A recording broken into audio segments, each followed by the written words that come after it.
At the base of Mary's Peak, Oregon's tallest coastal mountain, in a quiet clearing, two gravestones, softened by moss and time, bear the names Harrison and Virginia Davidson. Once a young couple in search of a new beginning, they forged a life here, in a town that no longer exists. Harrison Davidson was born in Virginia in 1836. Restless and determined, he moved steadily west, through Missouri, Illinois, and Ohio, before settling in California, where he married Virginia and Kramer in 1873. Together, they journeyed north to Oregon's Coast Range, choosing a rugged patch of wilderness beneath Mary's Peak to call home. Far from railroads and cities, Harrison and Virginia carved a life from the forest, helping to shape the small, close-knit community that would one day be known as Peak. But time moved on. Beyond the stillness of the trees, the outside world was changing fast.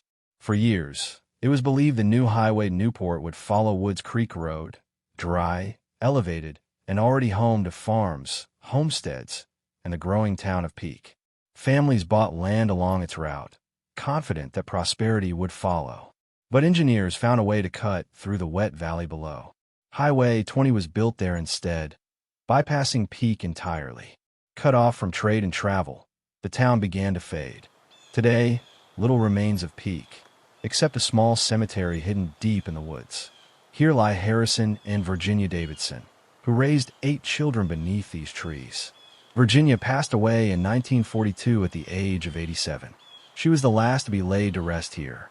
Nearby are the graves of their son George and his wife Victoria, lost in the 1918 flu pandemic that devastated small, remote communities. Around them rest about 15 neighbors, pioneers whose lives and dreams are now etched in stone. These are not just names. They are echoes of faith, endurance, and quiet perseverance.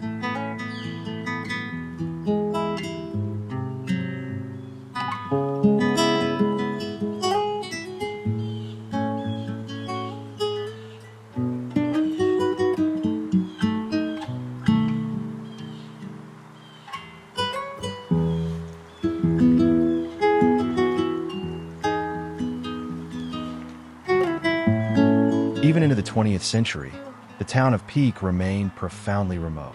In 1922, when resident Fred Forstrom suffered a burst appendix, there was no doctor to call, only neighbors to haul him over snowbound, rugged roads to Corvallis. The trip took over 10 grueling hours. Fred died soon after reaching the hospital. The ordeal drove home a harsh truth. Peak wasn't just far away, it was cut off, deep in the woods, beyond easy reach. It survived on the sheer grit of those who refused to leave. Today, the old logging road that once led to the heart of Peak is now part of the Corvallis to the Sea Trail, a 60-mile path that winds through the Coast Range, connecting the valley to the ocean. Once imagined as a highway, it's now something gentler, a trail for hikers, not travelers in haste. And if you pause here, among the moss and cedar, you may hear it still, the faint echo of a vanished town and the lives that once made this place home. Abraham Lincoln once said, "The struggle of today is not altogether for today. It is for a vast future also." That future lived here, in the cedar mills and schoolhouses of Peak, in the laughter of children, in the strength of women like Virginia Davidson. Though the buildings are gone, their story remains, etched in stone, held in silence, and carried forward in the quiet persistence of the land itself.